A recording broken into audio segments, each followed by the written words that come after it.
Wala abanyarwanda bayina obusungu. Abanyarwanda bayina obusungu. Olabe no comment nina video kwenjije ya muvuko ba mu Nigeria oba mu kinga ali mukutuwa amawulire nti Ibrahim Traore yasazeewo obutajja mu Uganda nti abantu bangi nnyo baamulumba naddala banna Uganda baamulumba ku TikTok ne bamulumba ku TikTok ne bamulumba ku Twitter ne bamulumba ku buli kibanja kya social media ne bamugamba togeza nojja mu Uganda. So Ibrahim Traore yasazeewo n'agamba tagenda kujja mu Uganda. Kati omuvubuka yabadde atuwaaga amawulire n'agamba nti abantu abasinga obungi bakomplaininze nga baweereza Traore amawulire nga bamugamba nti Museveni takoze kimala ku Afrika, takoze kimala kuyamba Afrika, era ye muntu y'omu akyagootanyiza enkulaakulanya mu East Africa ne Central Africa. Ono n'avaayo n'agamba boss Gosiro bano bo batiisatiisa eva buli wolabera sign of Rwandi oba Kabano group bo baba bakozesa ebigambo ebitiisatiisa. Teba respecting ngako muntu agenze ku video yoyo omuvuka omu Nigeria nakolako comment eno boss Gosiro Museveni is the king maker in Africa. Museveni is the king maker in Africa. So you want to tell us that Museveni is the one who made Ibrahim Traore? Is that what you want to tell us?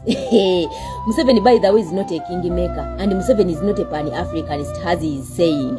Museveni is a tribal imperialist. Museveni is just a tribal imperialist. Is fighting for his ethnic group, for that small group of his tribe to control Africa, to control East and Central Africa. Ebyo Museveni ajja kutegerera East Africa.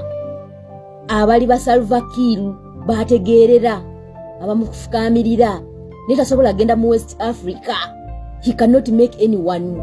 Era akolabo ba Salva Kiir abafukanga bayimiridde. That is his type. Okitegeera, that is his type. Abera ne baluto bakabano munne baluto. Abera ne basalamu Suluhu abe Tanzania oyo omukyala aba batalina makulu. But Museveni, he cannot make those leaders in West Africa. So you want to tell us that Museveni is the king maker in Africa? He's the one who made Ibrahim Traore. Is that what you want to tell us?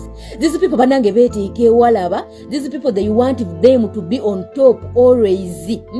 Omuvubuka ono agenze ku page yoyo omuvubuka mu Nigeria na commentinga ko kino kikomenti. Mu boss go through for them, they are always intimidating people. Kutiisa tebaba na bya commentinga, tebaba na ideas. Every time woba kuba point, every time wobabula ekyo ku challengingisa, they decide to intimidate, to threaten people. Ashtegera kati is threatening omu Nigeria. Is threatening that guy bamuyita simanya kaliro boss. You can go on his page and see his by the way tuyambye ko nyoku Ibrahim Traore omuntu siza amawulire that we Ugandans, we don't need Traore in Uganda, period. We don't need him. Let him focus on Burkina Faso. We don't want him in Uganda. Okitegeera oyo mvubuka tuyambye nnyo okututambuliza ku mawulire okutuuka ku Ibrahim Traore. Kati obunyampi buli mugundi buli mu comment section yoyo omuvubuka buvuya buvuma butiisatiisa bwamanyira kutiisatiisa banna Uganda. Buli wolabira comment etiisatiisa ngeno manya Kabano group either ba M23 either ba Kabano group. Museveni is not a pan-Africanist. He's not even a kingmaker in Africa, but he's just a tribal imperialist. Boba tumanyi kigambo kye bayita tribal imperialist, genda ku Google la Moses okinonyerezeko manya makulu gacho. Museveni is just a tribal imperialist.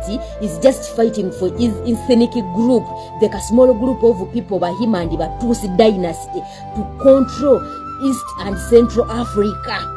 Oshege kyovola bayeyingiza mu ntalo Sudani, Congo, ludda babagala kutula mu bafune amakanda we bagasimba. Is just fighting for his ethnic group, for his tribe to be powerful to control Central and East Africa. And he's here telling us Museveni is a king maker in Africa. Like how? He made who? Museveni, he made who? He made Salva Kiir. See his character. See how Salva Kiir looks.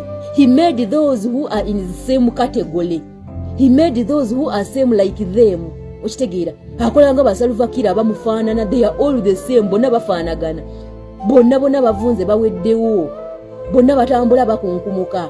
Okitegeera same agement, abo basobola okubuildinga.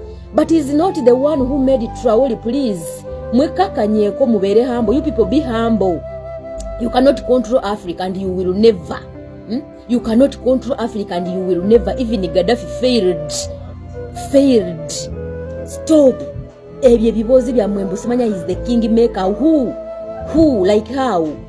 Hey, you people. Ibrahim Traore is not going to come in Uganda. That is our win.